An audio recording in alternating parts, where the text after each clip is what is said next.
Sometimes the hardest decisions in football don't happen on the field.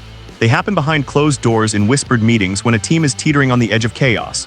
A once-proud franchise, battered by inconsistency, finds itself stuck between loyalty and logic, between the past and an uncertain future.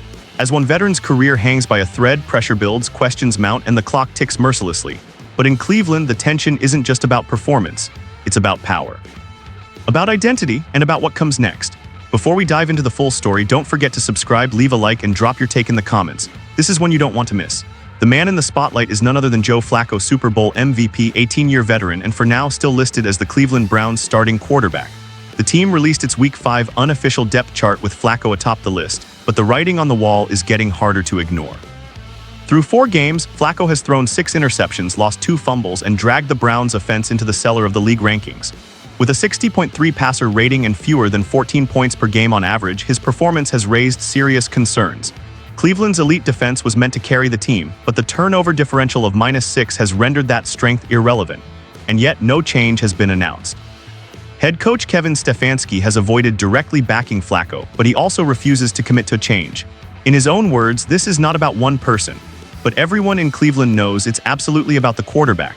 What complicates things further is the reported internal clash that could shape the future of the franchise.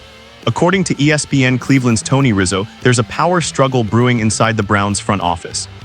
Stefanski, loyal to Flacco's leadership and experience, is reportedly pushing to keep him under center.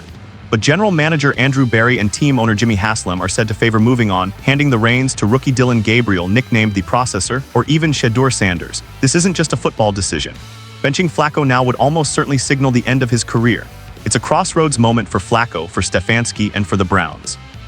Rizzo described it plainly: Kevin wants to keep Flacco, Andrew and Jimmy want the Processor. With too many voices pulling in different directions, the Browns risk falling into familiar dysfunction. The stakes, possibly the entire season, possibly more for his part. Flacco isn't dodging responsibility. After another tough loss, he told reporters, "I know what I signed up for. I signed up for coming in and competing for a job and then leading this team to victories."